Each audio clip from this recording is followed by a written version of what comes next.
This is where Come on. You know what? Queen is there. You want me to leave sit everything up? intact. Nope. I'll move. He'll move. Next to your queen. Oh, you could be If you want to scoot down and give yourself a little bit more room. There might be a transition of a different sort happening, but no, I'll stay there. You're doing musical chairs? Yeah.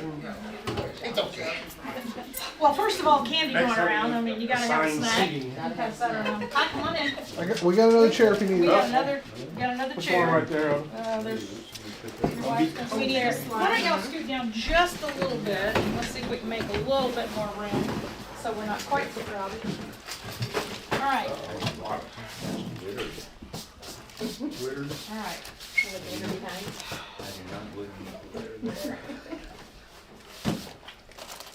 Okay. There we go. I know, right? Yeah, we don't have room for any more, I don't think, unless it's sitting on the floor. Why don't We do have one more shut chair. the door so we don't pick up everything else and the distractions, yeah, because you know what's going on. I know, well, yeah. Well, but I mean, Oh, yeah, here, people come. All right, let me hit record on this. We are up and running. This is an interesting topic. It can be far more detailed than what we're going to be able to cover tonight, obviously.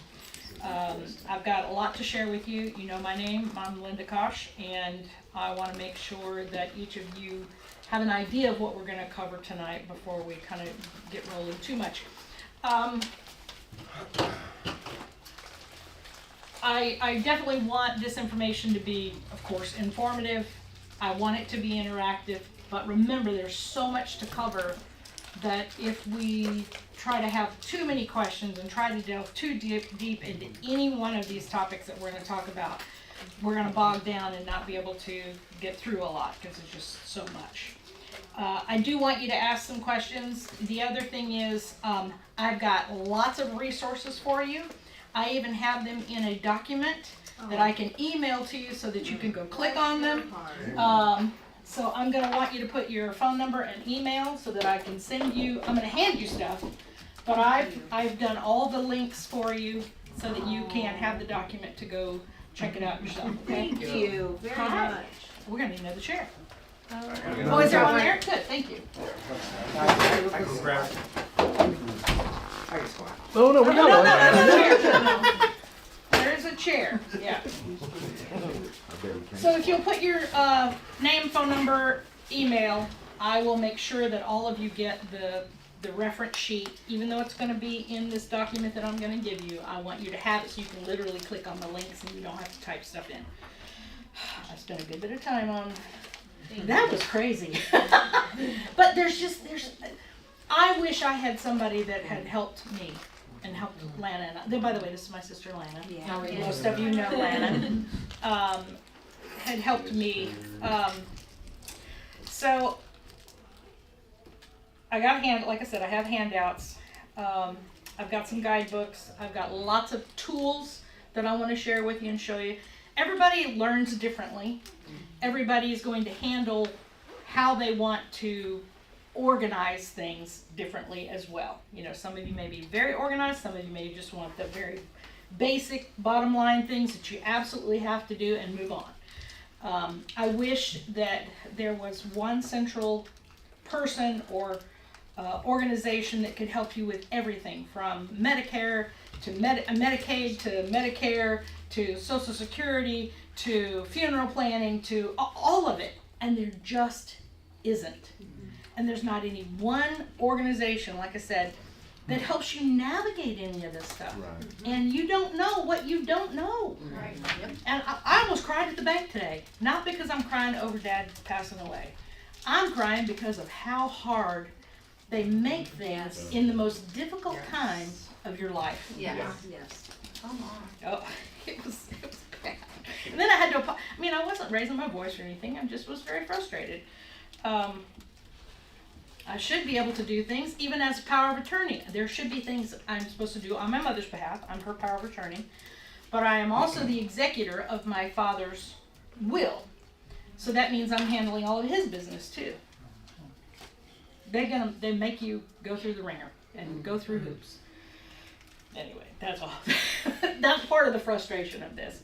And each of one of you are at different points, not only in your personal life, but with your parents as well. Most of us are in the situation where you're probably more interested in this about your parents, but I'm telling you what, by doing it for your parents, it's going to make you recognize you need to do it for yourself so that your kids do not have to deal with the things that you're going to have to deal with. And if you don't pick anything else up from what I'm going to tell you, you've got to do it for yourself too, so that your kids, this is part of that generational blessing. This goes right along with what Pastor's been preaching. This is generational blessing. In fact, that is what faithful stewards over your good gifts. God's given you good things. He's been gracious to you. But He wants you to be a steward over it, not only in life, but in death. I'm going to talk very plain with you. Amen. All right. That's so true. I only brought 10 pens.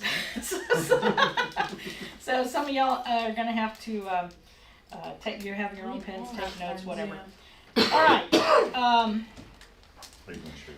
I'm going to ask you a couple of questions. If you were hurt in an accident, this is you personally, and or thinking about your parents, and were unable to take care of yourself or your day-to-day responsibilities for 3 months, let's just say you were out of commission for 3 months, and someone had to step in and handle things for you, would they know where to begin? Would you guess? I see a couple of yeses. She would. This is part of what this is what I'm calling this, undertaking the unthinkable. So during this, we're going to cover a lot of subjects that you're going to have to become familiar with. Examples are going to include, but not limited to, creating lists. You don't even have to write it down because it's going to be in this document here. Creating lists, bills, accounts, policies, passwords, home health care and hospice care. Which is what? What do you want? What do your parents want? Power of attorney, living wills, all of those, exactly. Financial planning, insurance planning, understanding the funeral process, options and costs. You just want to bury your head and go, no, I don't know, I don't want to know, I don't want to know. But you can't be like that. You can't bury your head in the sand.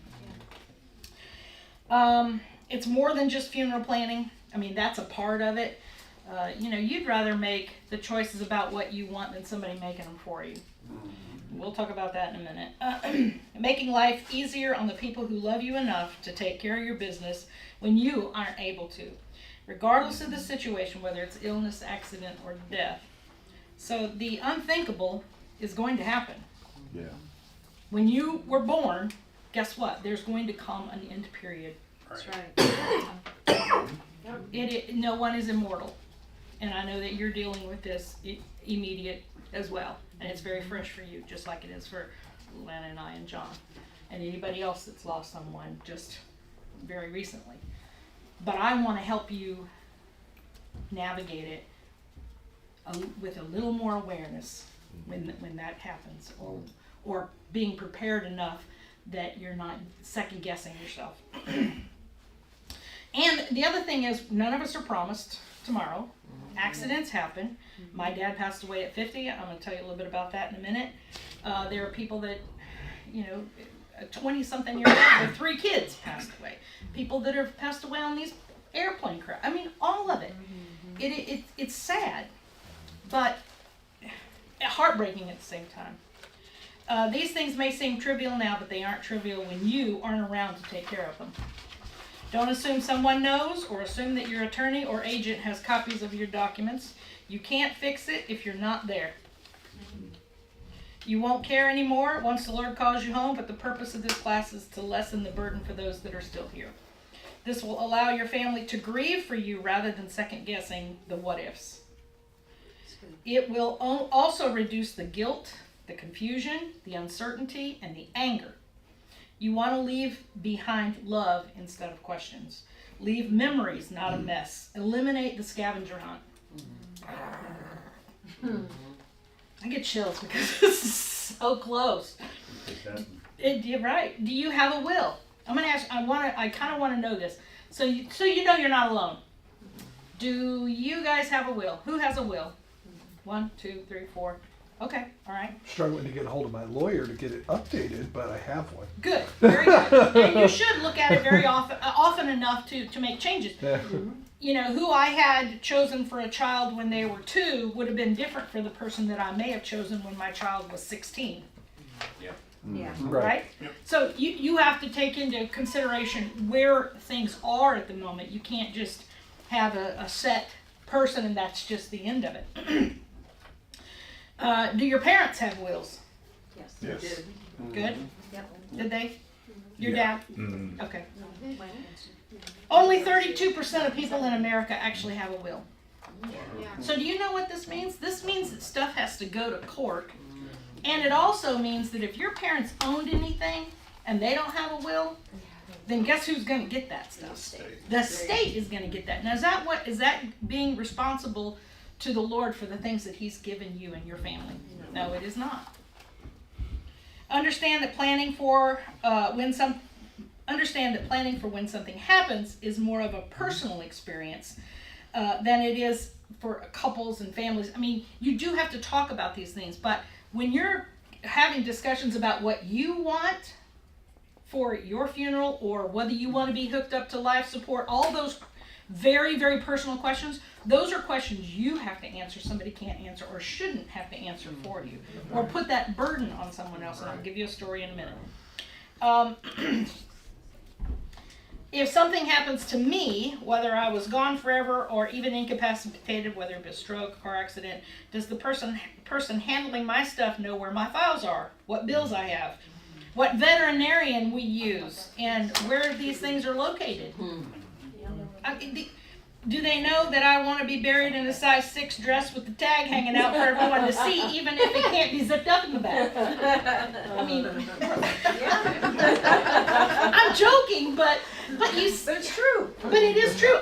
Don't put me in green or yellow, please. That will be. I'm already going to look bad enough. Well, actually, I don't even want an open casket. You know, I want people. I don't. That's me. That's personal. But I have to tell that to my children. I need to put that in writing. Those are the kinds of things. I mean, this is all. You know, that's even a little further down the road than the things I feel like really do need to be taken care of first. All right. There's a lot to review. We won't have time to do it all. Everything from emergency contacts to wills. This includes pet care, household bills, advance directives, DNRs, life insurance, eulogies, obituaries, funeral options, costs, as well as financial planning, blah, blah, blah. I would like to recommend a short-term, because we're not going to cover everything, I really feel like, I've thrown this out and I'm hoping that Pastor will give us some agreement. I'd almost like to have a group outside, because I can't do this all in one night. Right. And you're going to need more time and more support and more conversation to be able to help you navigate this stuff, because you're going to have stuff come up that you need to be able to bounce things off.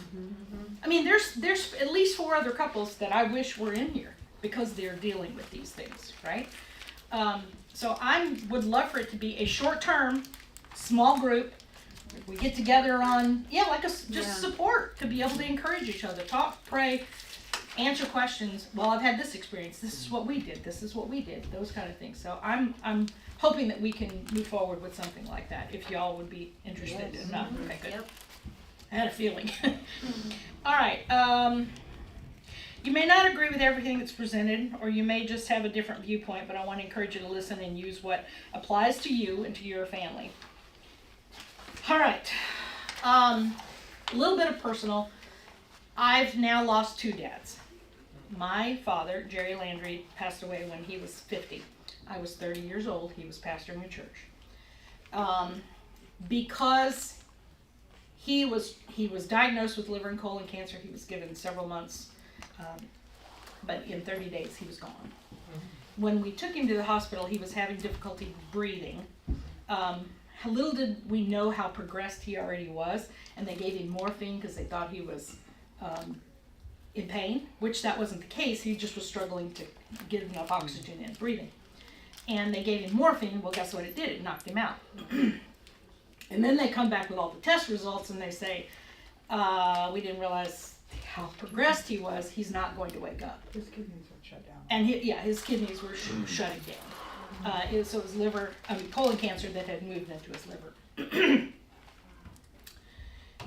Now, because he was a man of faith, We weren't talking about his illness. We weren't talking about any of his desires or wishes if something happened to him, what to do, let alone what to do with the doggone church. Okay? But family, how do we take care of, what do we need to do for mom? Where is everything? What? Not one single solitary thing, okay? Not one. So when they called my mom and I out of his room and said, he is not going to wake up. Do you want us to hook him up to life support? Well, you could have knocked us over with a feather because we were not even close to expecting this, okay? And he's unconscious and we're not able to ask him what he wants. So when you have the responsibility of someone's life and death placed in your hand to make that decision, you talk about second guessing yourself later on. Don't put yourself and or your family in that position. Get your parents to talk. And I've even got a thing that helps you with how to start the conversations because they're difficult, okay? So I've been in that situation where it was unexpected, and how I dove into that was the administrative side, helping take care of my mother because she was a basket case. She just went over the edge, and we had a whole church to take care of, the whole thing. Now, with that said, then later on, I was diagnosed with cancer. Well, I wasn't going to do it the way my dad did, which was not talk about it, I'm healed. I'm not putting down on confession. Please don't take this wrong, that I'm not saying that we can't believe for healing.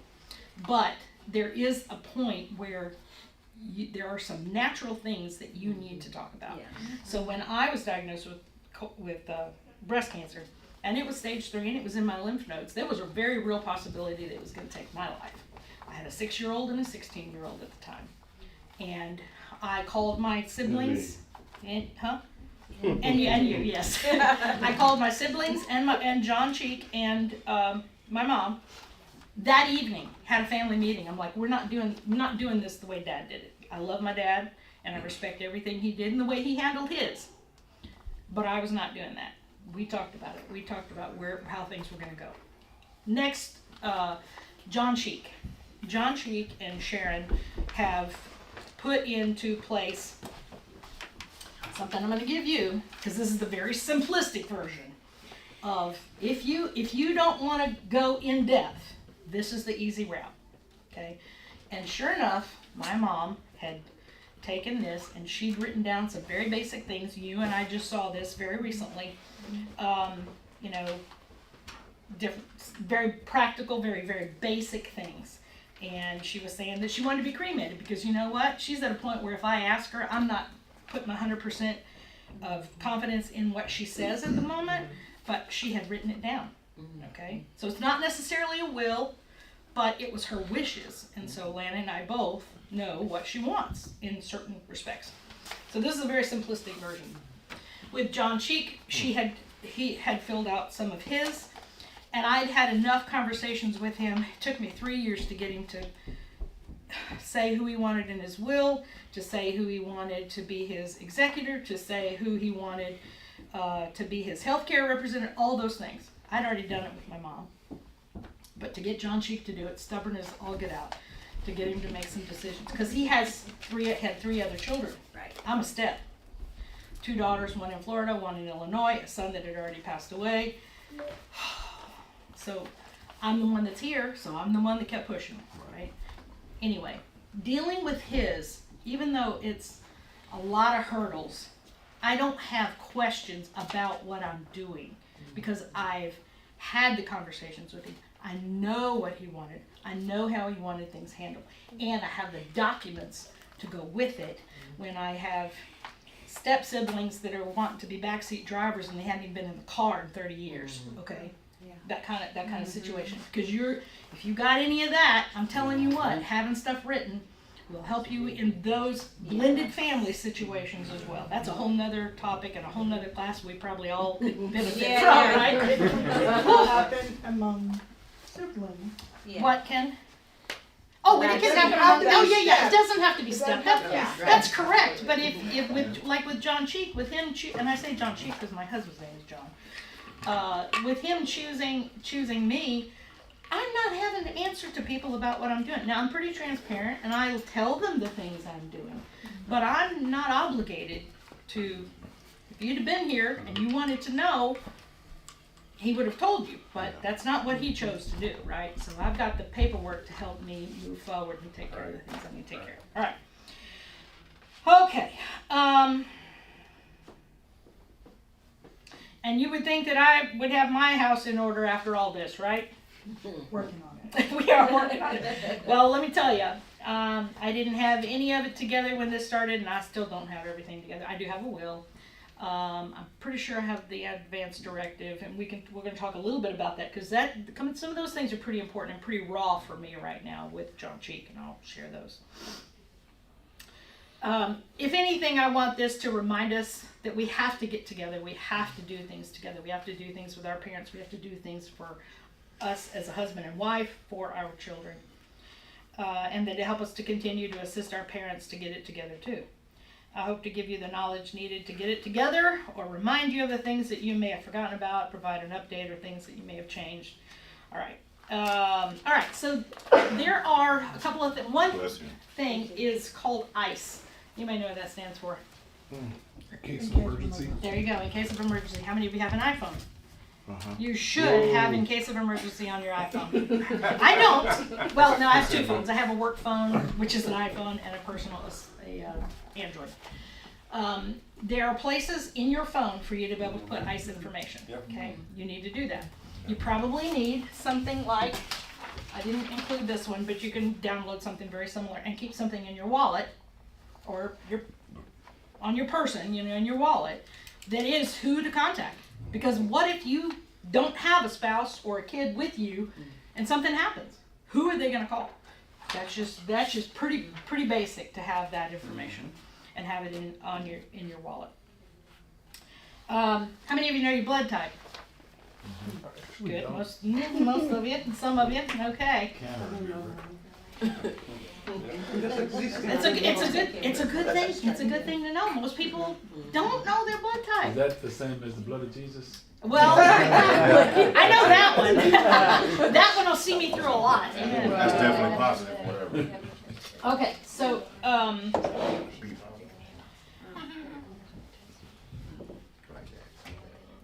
skipping through here. All right. Let's see what I want to give you. Now, for couples, you're going to have to just take one, because I have 10 of these. So hopefully we're. And I can make more of these. This is just all I made for this go round.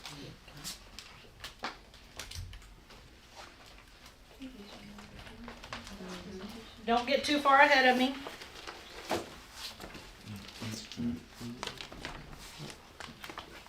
Look at that, and then I'll let you. You pretty well know what I'm. Yeah, but I still want it all in one place. I know. All right. Because I want So- to give it to Brittany. She's so, going to yeah. do some of these things. So, Lana's daughter-in-law just lost her mother this week. And again, these are some of the things. Don't open up yet. I'm going to talk you through where to go.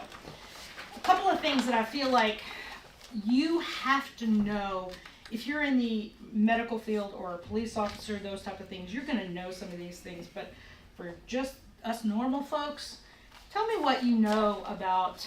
We're going to talk about like do not resuscitates and all that for a quick minute, just because they're real important. The DNR, that means a do not resuscitate. How many of you know what it takes for them, if you no longer have a heartbeat and you want them to resuscitate you, do you know what that means? Well, they could theoretically break your chest as performing CPR until That's they get correct. a beat back. And what? Until they get a beat Until back. they Correct. get it done. Correct.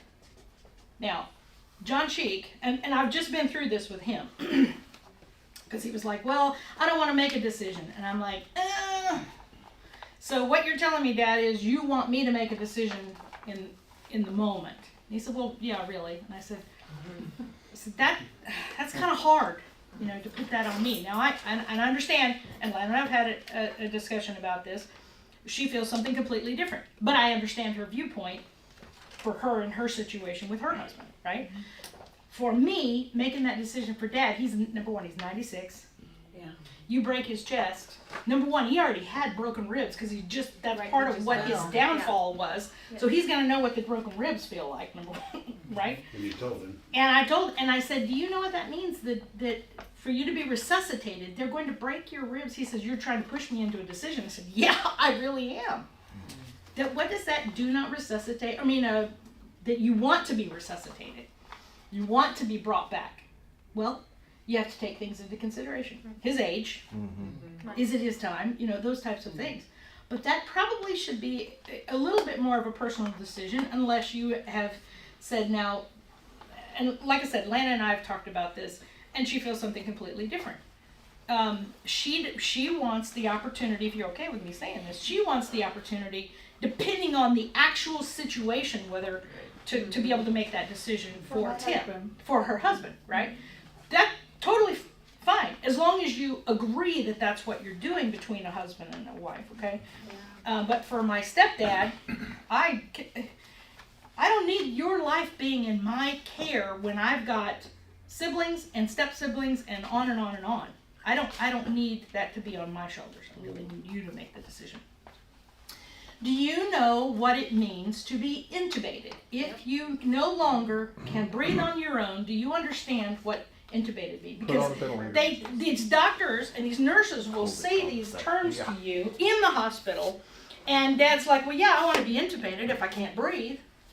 I several times I had to stop the medical professional people and say, stop using these terms and tell him what that means. Right. Tell him what that means. Don't use medical terms around. You can't rely, because you and I don't know these things. They do. So what does that mean? So it means that they're going to knock you out, you're going to be unconscious, and they're going to put the tube down your throat. Now, that only lasts so long, and then you could even then go into where they're going to, what did they just do with, Ramona? Yeah. They were gonna have to do a trach. Is that what no, the other, where they put her on the Ventilator. ventilator. Yeah. Yes, exactly, ventilator. And then, She breathes for you. yeah, and she wanted it. Well, that's okay, that's what she wanted She it. was ill enough, she felt like she needed it, and Yeah. then she never woke up again. But she never woke up, so then and you can't be on a ventilator for forever. It's only a very short-term thing. So they take you off that ventilator, and then they're gonna see if you can, it's either you're gonna be able to breathe on your own, or they're gonna put in a trach, or you're gonna pass away. I mean, there's just not a whole lot of choices there. So I, again, had to push this to Dad. Do you want to be on a ventilator, or do you want to, to be intubated and be unconscious and all these things just to keep you alive, and for what purpose and for how long? Again, each one of these things is different depending on age, situation, whether they've got children. That's why you cannot judge what other people's decisions are in their situations. You cannot do it. It is unfair to judge people based on how you would handle things. And we're pretty good about that. Okay. So I want you to know some of the terms that come up with unexpected things. I don't want you to be in the dark about some of these. All right. Let me. I'm going to touch Yeah, on go something ahead. just for my own No, experience. go ahead. Also, if a person has a pacemaker, part of the DNR, that can be turned off or turned on as well, and that I needs did to. not know that. Yep, that needs to be put in. It's with in the DNR? Yep. Yeah, okay. Yep. Let me, I don't even have one to be able to show you. Let me show you a I'm not quick, sure on that one. Yeah. I'm gonna show you a quick video. I really want you to hear it more than, you're not gonna be able to see much. I kinda want you to hear it. Oh, shucks. Yeah. So, It's just something we don't like to think about. No one talks about it, no one really wants to address it. My husband's very much don't want to talk about it. No, you're fine. I don't want to talk about my death too much with them because I don't want to make them feel more unhappy. It's even more difficult if you're faced with somebody that you love who's got a diagnosis. And then you have to start this conversation. You don't have the language because you've never talked about it. You don't have the familiarity. You don't know how to open the question.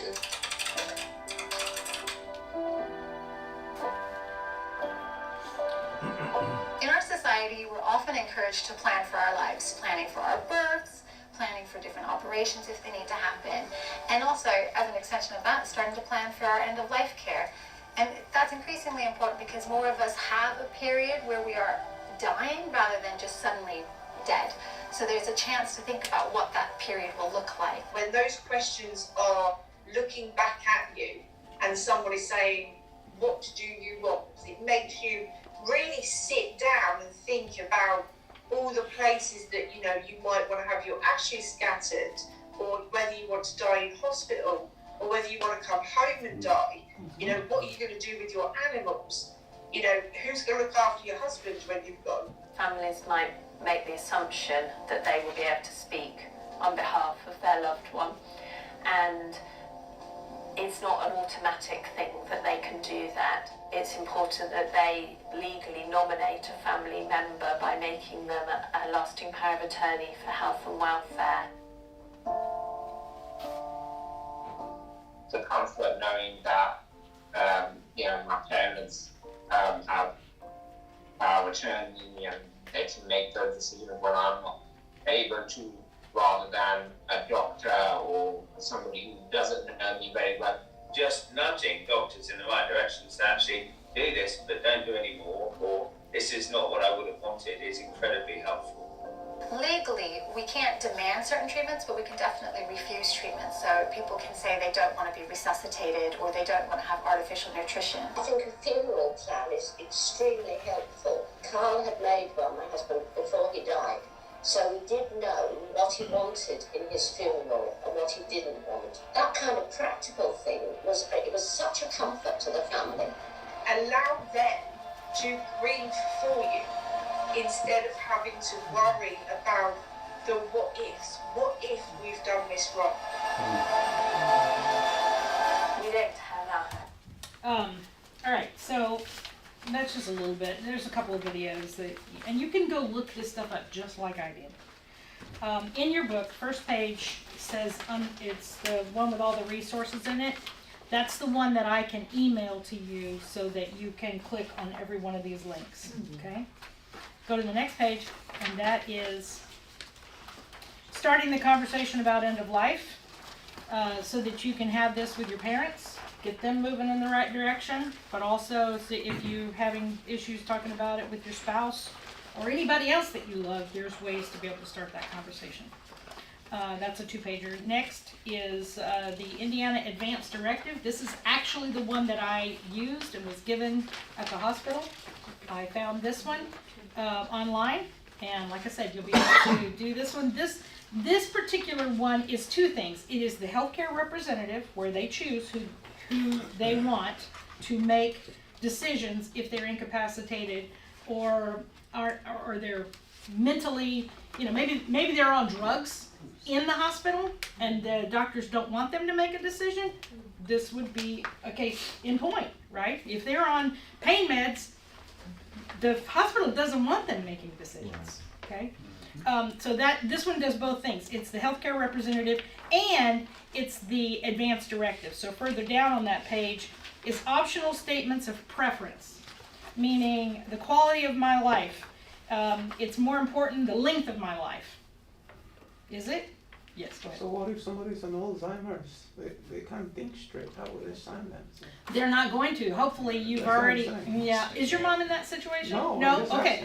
asking. So definitely get it done before that happens. You see, Because my what- mom is in I that know, position I know. now. But nobody can tell. You never can tell. The You dementia, can't. I mean, at a certain point in time, it had just gone out of hand. You know, You don't with, sign the form. I understand. My mom was at a point, now she has never been diagnosed with dementia. She's never been diagnosed with Alzheimer's, okay? But because I know that I can talk to her about things, and boy, she can't put together a sentence, but if I talk about any subject, about family, about trips, stuff 60 years ago, and I ask her a very direct question that has one word answer, she doesn't have an issue with her memory. She has an issue with communicating. So people would think that she has dementia or Alzheimer's. That's not the case.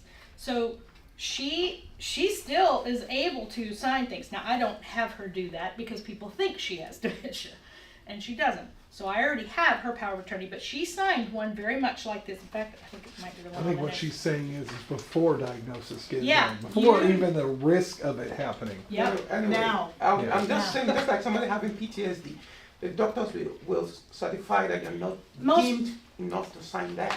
Most Okay. people do not question once if you have this document. Oh, they don't They don't question question it. That's good. Nope. I mean, They it's don't. good. It's good. So yeah. so that's a good thing. Yeah. Do you have one where you've signed? Who would be your healthcare representative? No, I Most of don't. the time, we assume that it's going to be a spouse, right? Yeah. But you also can name who's secondary. Yeah. Because what if in an accident that Together. Two are together or within 2 or 3 days for you could, whatever. yeah. So you always need a secondary as well. So the other thing is talking very specifically about for that, the advanced directive. Do you want to be put on life support? Are you just looking to be a long life, keep you alive till you're 105, and yet you have no quality? Or are you, hey, look, I'd rather go ahead and go home and be with the Lord, and not be hooked up to a bunch of machines. You have to figure that out for yourself. Real Right. quickly, and to Yes. Fidelis's point too, my mother-in-law, we knew she had dementia, but it wasn't clinically diagnosed. So Then we knew do then, it. we knew she was having some signs. So it was like, we need to get this stuff done That's before. right. She Before still it hasn't becomes been a real- technically, because there's a lot of tests. The good Yes. thing about, I don't know if it's good or bad, it's a lot this is just so obvious. It's a lot they got to go through, and they have to agree. And that's the problem. My mother-in-law never wants to agree. Yeah. She doesn't think a person got dementia doesn't think they got it. So Right, then, right, unless it's right. just way off where. Yeah. So to that point too, we was thinking not only just on that, there's a lot of other aspects of dealing with this her stuff. We got to get some stuff signed down. That's right. Outside of you just doing it on your own and saying they did it. And Yeah. Right. To do that. Some people Go just ahead. go ahead and sign it anyway and be like, Even if you think she's headed that direction Better get and it she's done. not being diagnosed, get it done. Get it done. This particular one does have to have witnesses, and it does have to be notarized. Okay. Now, the next one is the Indiana Living Will. Now, basically, a living will says what the advanced directive does, meaning you're saying, I wish to be artificially supplied, blah, blah, blah. This one is a one-pager, and it only has to be witnessed, but it is not assigning a healthcare representative. It's just taking care of what the wishes are, and it only has to be witnessed. It does not have to be notarized. So I did this one first, just so I had something in hand until I could get something a little deeper, right? Just so there's something. All right, next is, this one is online as well. You can go to an attorney. They will help you with wills, advanced directives, power of attorneys, all that kind of thing. And typically a package will cost you about $1,000 for all of it. I don't have that. So guess what? I have something like this. And you fill it in yourself. And you take it to the bank, and your bank will notarize things for you, okay? So that's an option I'm for gonna you. ask a funny question. Yes, ma'am. Sir, sorry. What's the backup plan if your attorney passes on? Your attorney signs a will, it's passed on. How does that will become something you can use? Because How does it become binding? Yeah, because the attorney has passed, and we don't know if his law firm is closed down. I'm The like, attorney where has is passed, so was there a document that would be in your parents' house? it? Well, that's the issue with siblings. They don't know how credible that document will be when they. Unless you can produce another one, I'm that just- one is the one that's. I'm just saying. Let me just say this, I am not an attorney, I play one on Sorry. television.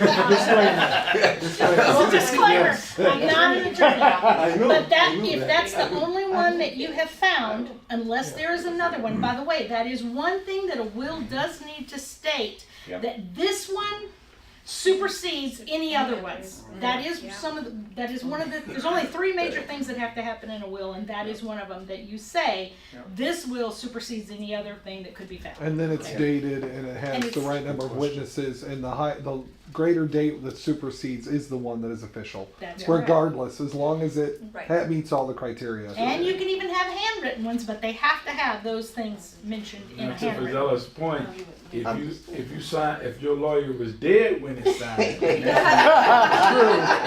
after you signed, you're good. Just don't have them do say, hey man, this dude been dead since 1950. Okay, wow, right? Okay, so then, I'm running out of time, but I want to share some other stuff, and then we're going to open up really good here in a minute. So the very last thing, and again, this is not the last thing. This is just the last thing that I found helpful for me just in the last few weeks. Even though you may have everything else lined out, and I'm going to show you some tools here in a minute, I didn't know what all needed to happen when he did die. What's the list of things that have to be done when he did pass away? You're not thinking about that. You got all the documents, now what? Well, guess what? Yesterday I spent half of my day calling all the credit card companies and canceling all the credit cards. Clean the house out. Well, that was, that's almost first. That took, and you got two people because mom's in long-term care, so guess what? We're not hanging on into her stuff either. So guess what? Her stuff started getting dispersed when we moved her into long-term care.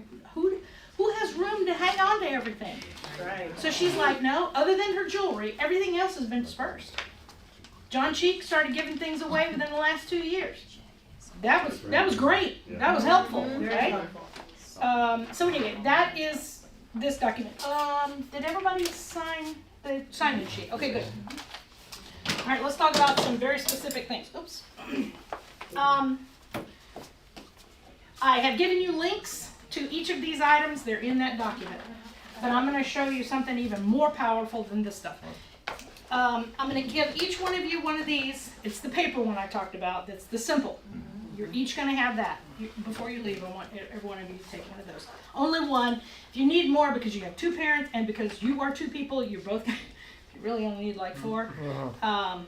Or, this is one I showed you on Sunday. This is how you sort my mess. Basically, it's the same thing. It's very big spaces.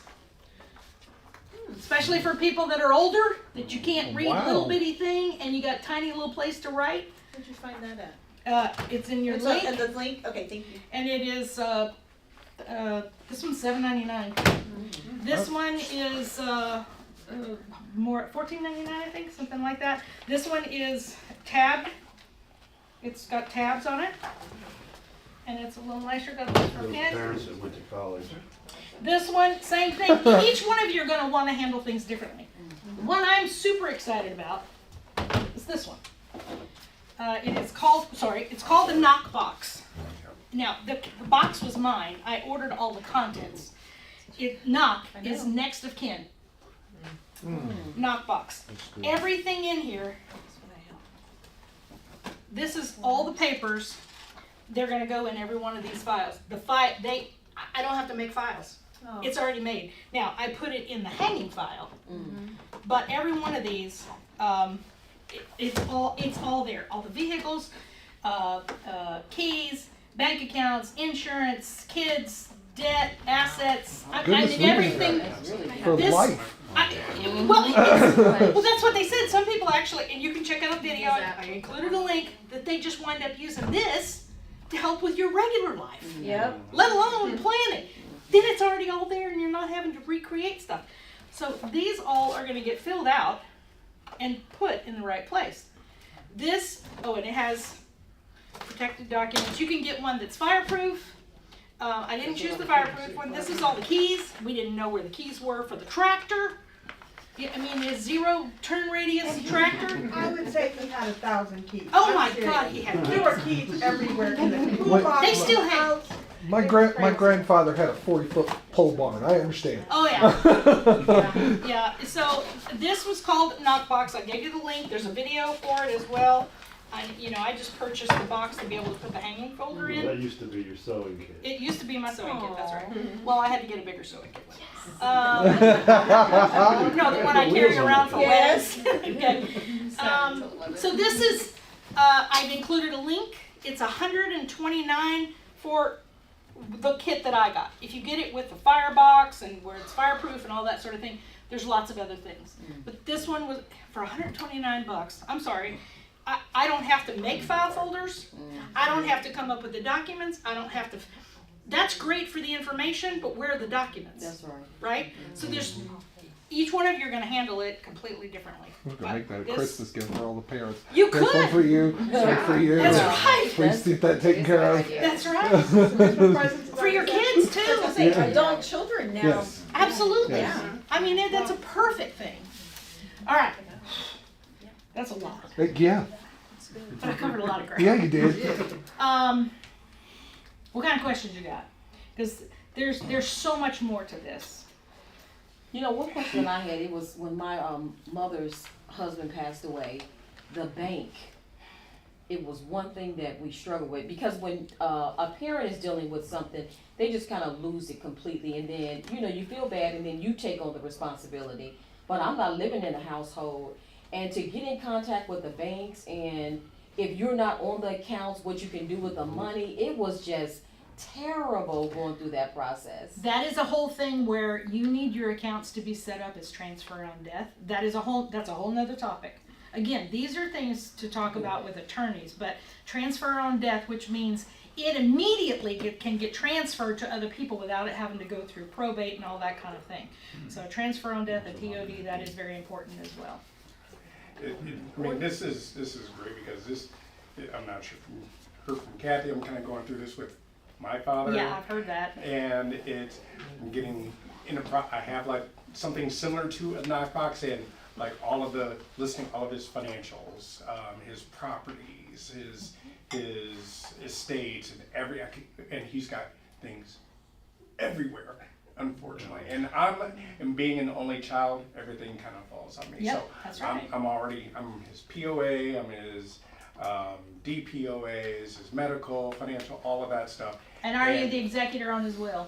I am an executor Okay. on his will. That's another real But he important one, also- because your POAs end at death, Well, meaning you can't keep right. handling But stuff. he has a trust, which Okay. is good. So I would certainly That's another one. suggest you mention about, do your parents your parents, whomever, have trusts and everything, make sure that you're the executor of those trusts. So a trust is where you could put your house in a trust. Because my parents, John Cheek and Sharon Cheek, they have a house. They still owe on it. It was not in a trust, so guess what? I'm having to sell that house, and you know who's going to probably wind up coming to get that money? Because mom is actually on Medicaid. She has no assets. State's they're going to come take it. So guess what? When I sell that house, that has to go into an account, and it's going to have to sit there until they come. I'm not fixing to go offer it to them. And the attorney says, hang on to it, and there's a period of time that we will wait. Because you don't want to I don't want to disperse it to me, my siblings, and my step siblings, because if they called it, when people inherit, they generally are going to go put money down on a house, they're going to buy a car, they're going to do things with the money rather than invest it, number one. And if if Medicaid calls that money, it's going to be skin off their nose, because they've spent it. So this is why we're not making any disbursements until a period of time, because that's what an attorney tells us to do. But a trust would protect, because there's also a 5-year look back. Even if we put it into a trust a year ago, with dad dying and mom now going, it's so complicated, people, really it is, that they can look back 5 years. That's why you can't start giving away money. Money needs to be in a trust. If you've got grandkids, start putting it in a 529, whatever it is, money for them for college. That's a way to be able to disperse money that you currently have without it pulling red flags and it getting taken back by Medicaid and all that good stuff. I mean, it's very complicated. What was your? You had a question. Okay, yeah. So your dad and that was kind of my question. Okay. He said mentioning the trust, but yeah, this is all uber helpful information, because there's being the only one or the only child, my mind was it exploded, because I'm like, what is all of this? And I have to have like meeting after meeting after and sit down with him constantly. Yeah. And to Fidelis's point, My father has been diagnosed with pre-dementia, so I'm getting all this done Get it done. now and everything signed before that happens, because, you know, I mean, it helps that I'm. The only is- thought I had was, what if a sibling comes and disputes it that this person is unqualified to sign that document you're trying to make them sign? That's my real I got you. question there. If somebody, Yeah, You kinda that's get the real everything question done in I'm front of- asking. You get Because everything then done in he- front of a you can do notary. yes, you can do it in front of a notary, and all the notary's doing is So- they're not verifying the document itself or any end They're just content. witnessing They're the just signatures. verifying that the person is signing it. That's Correct. Not under duress. And not you're not Exactly. holding a gun to their head to make them do it, right? Correct. So, it like with John Cheek, he still hadn't signed the will, and he still hadn't signed the power of attorney. The second time going into the hospital, he went into the emergency room, and we were supposed to meet on a Friday to have him sign everything, thankfully.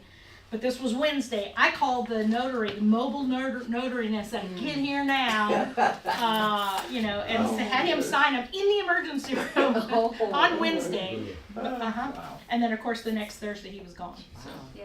Another thing to consider, and I mean, if your parents, especially at 58, it's different when your parents are older and I'm older, but insurance, a lot of times we don't think about that for our parents, and you know, because if something happens to them and then they don't have no insurance, or then now who's going to be responsible for it? Mm-hmm. And so it's better to pay. It's better for you to pay the premium. Well, that's something we don't think about when I'm 25. I'm not thinking about it when my mom. Right. But now that I look back, it's like my mother does have insurance, but you could have it. It can cost more, obviously they're older, but if we can teach our kids to, because really our kids need to know what our insurance are, so they can be good at it. And then as we get older, then we gotta have those conversations with them, and then we need to know what our kids got. What? No, I don't even really know now. Thinking about it.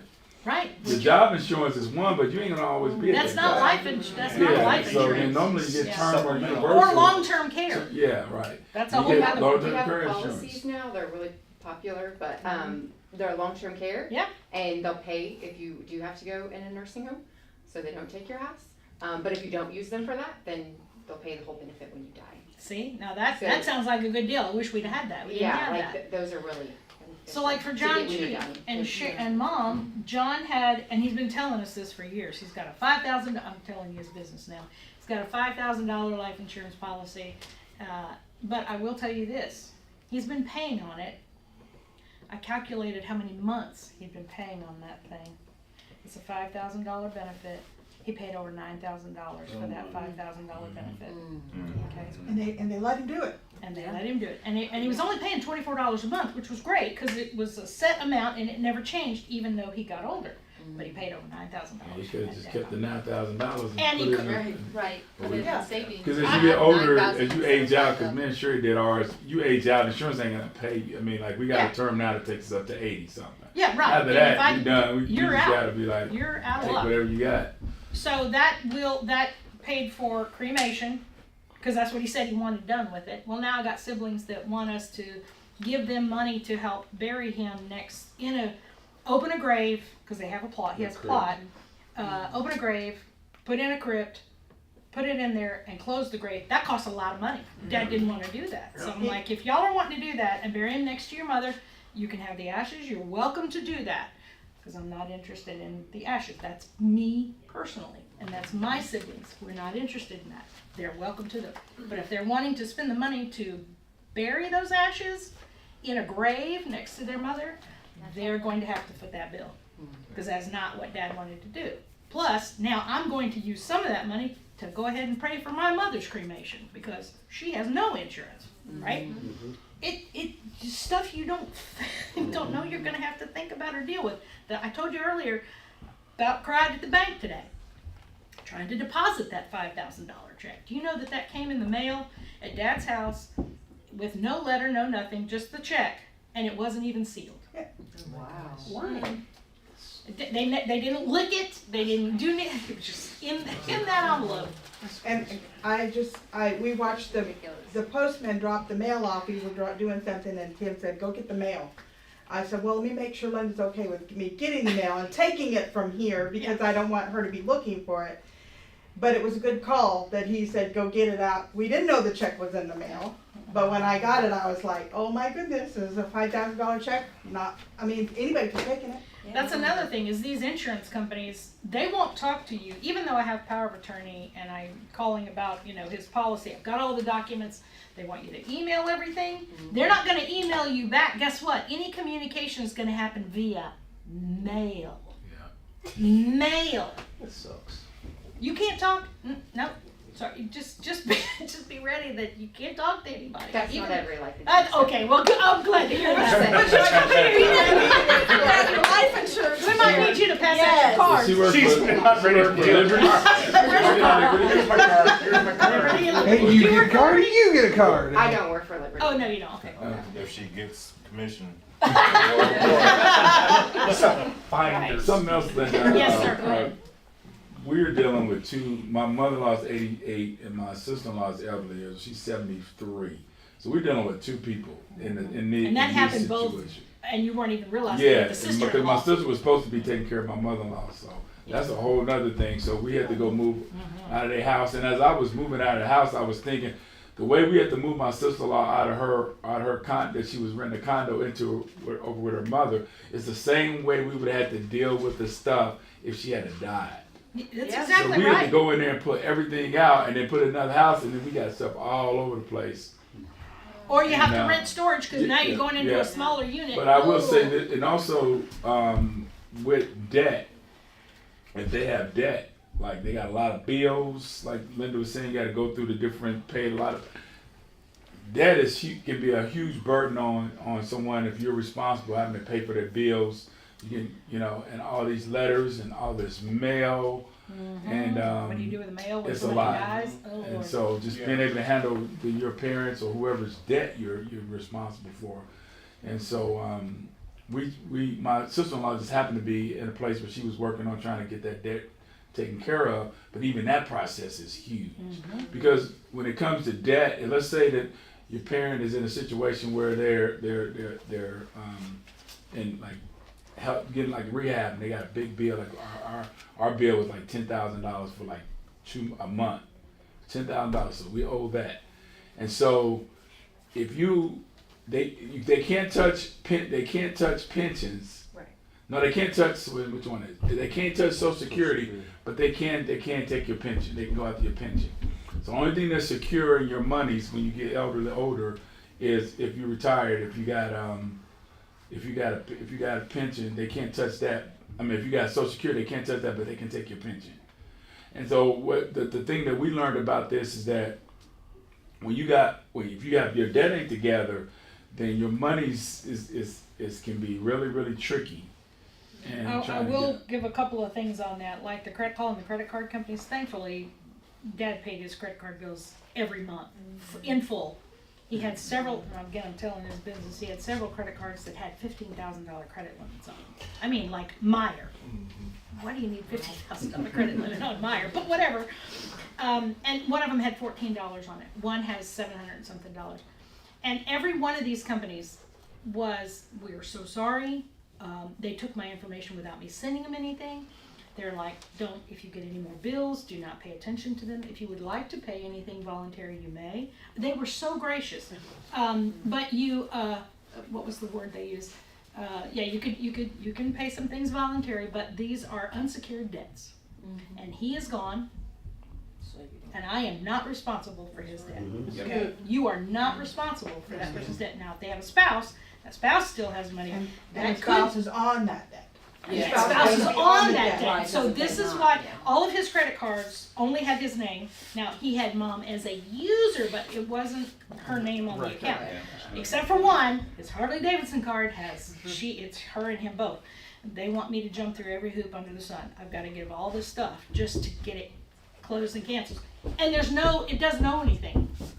So I might just wind up leaving it alone because It'll I cancel don't. itself in about 2-3 years. Yeah, exactly. Yeah. I mean, there's all kinds of things that you just don't recognize are going to happen because you've never been here before, right? You'll even have to pay property taxes and all that too. That's right. So that comes as an executor. I'm going to have to handle. Well, right now I'm handling dealing with a realtor, dealing with paying for a person to go ahead and clean out the house when Dad only has $583 in his checking account. I can't pay St. Francis. I couldn't pay for the dumpster that we had to do. So guess what? I am having to use some of our family's money. My brother and sister and I are having to foot the bill for a few of these things, hanging on to all the receipts. Yep. So when the house sells, we can recoup some of the money that we're having to spend to be able to take care of this. He has $583 in his account. And guess what? His Social Security, he passed away on the 30th. His money comes on the 1st or the 3rd of the month because of his name.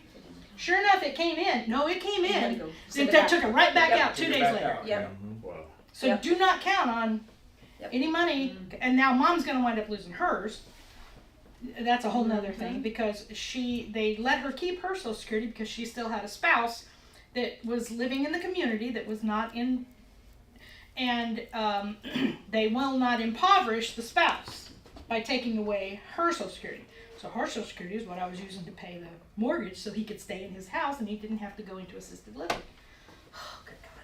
I mean, it's just, but now that she's single and she's on Medicaid fully, she will get nothing. $55 a month? What is it? Oh, it's not even. Is it a week or is it a month? It's a month. That might pay for her tissues. Yeah, I mean, I'd have to buy her tissue and dental picks, that's about it. And maybe a nightgown every now and then, but it just. Another thing that to be aware of, what I tried to do was, one thing about him, he was very organized, so I had like passwords and everything to he had 3 or 4 different banks. So what I tried to do was I tried to move money around.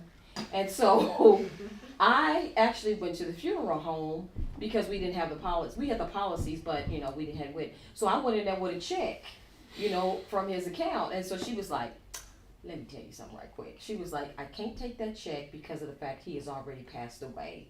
And because of the fact that somebody came back to audit us. I mean, I couldn't really vouch to say that this man is not alive, so I couldn't use a check. So, I mean, that's just educational, just because of the fact I just thought that I could just go in there with a check. But is your name on the account? No, so, and then she said, your mother's name is not on the account as well either, so you really can't use it. So see, my mother is still on the checking account, and I have her POA. But she cannot have any assets, so guess what? When I sell that house, I cannot put that money in I can't put it in that account.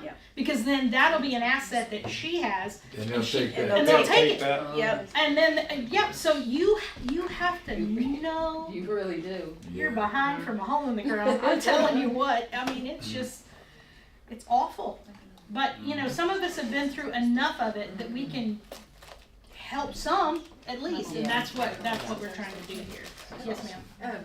Rob's dad, he wrote out on a legal pad, he said if he does this, he doesn't need a will, and he didn't want to pay the money for a will. Okay. He said he went to all the different places where he has accounts and listed Rob, because Rob has one brother, but he's in a group home, so it's all going to be on Rob. He went to all the different places where he has accounts and listed Rob as the person who's going to be taking charge of everything. And then he wrote down all the account numbers and everywhere where they are located. And we have that piece of paper. Is that Unless it's typically for them to add him to the account, they're gonna want driver's license, they're gonna want all the other things to be able to add him.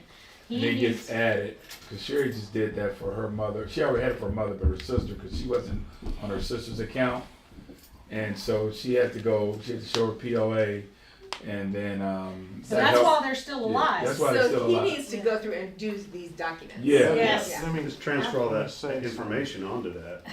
My dad did that. He put me and my sister's name on his accounts. He put his granddaughter on his account. I don't think he actually went to the bank and officially did it. Oh, no, he just put it on a piece of paper. Then that's probably not gonna fly because that would be anybody's handwriting, unfortunately. Yeah. Is yours on?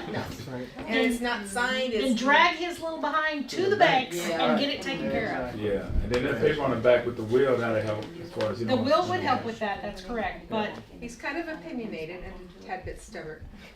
Tell him, Offer but to pay tell for him that he's gonna make it harder for his child after he's gone if he doesn't do those things. that's right, yep. And who really wants to do that to their child? John Cheek wanted to leave 2 of his daughters out of his will. They're I can't say they're not estranged, but they just haven't had a great relationship in the last 30 years since John Cheek has been in our life. And that was a two-way street, okay? Again, not trying to give you his business, but to give you some context. He wanted to leave them both out of his will because they don't need it. He said, you and Lana need it. I'm like, I don't want anything of yours. I'm not doing this because I want anything of yours or I need anything of yours. I'm doing it to honor you, like the Bible says, to honor my mother and father. And I honor you because you took care of my mother after my dad. And I'm grateful for that. So I said, what's going to happen is you're going to leave them out. And when you're gone, I get to deal with the fallout of that because you chose to leave them out without having a conversation with them to say, look, you don't need anything. This is what I want.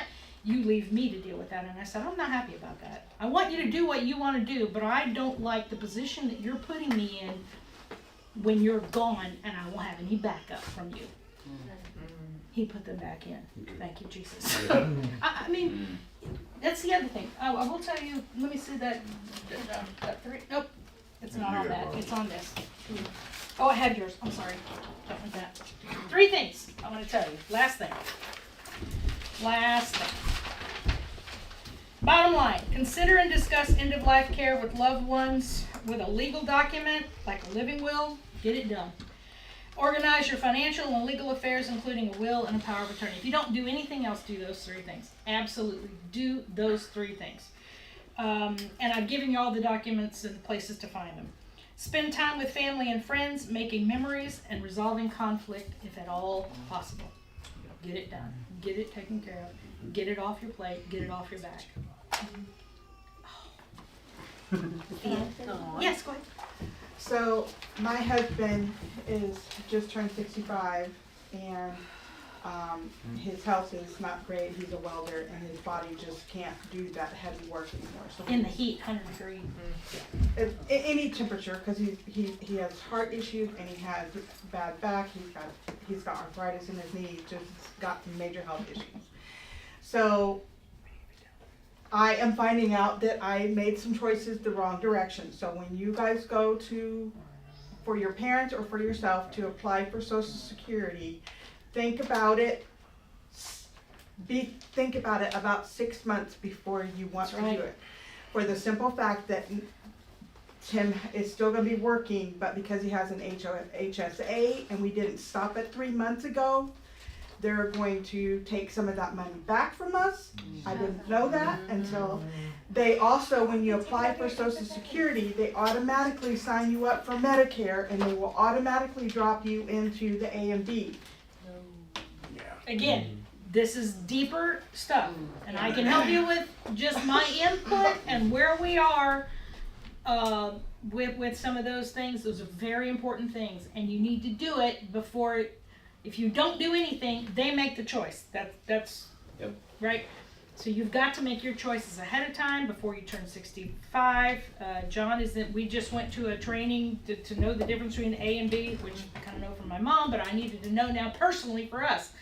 A and B or C, whether it's a and B, which is original, or Advantage plan, which is C, and then some of it's so complicated. It's not fun, and you can go and get free lunch and find out about it. I mean, it's not that big a deal. Go do it and get the information so that the scripture, counting the cost. You got to count the cost. You got to know what it's going to cost you, what it's going to take. Either put into you or take away from you, whatever the case may be. I love each of you. It's already 8:35 and we're 5 minutes over. I apologize. I was just letting you go at 6:30, but very good discussion. And we'll come up with a, whether it's a Friday night, we go all eat pizza and somewhere and hang out, or we go to breakfast somewhere, and whatever. But we'll need to do some more of this, okay? Good information. Thank you. Yes. Thank you. Thank you very, very much. Oh, you're very welcome.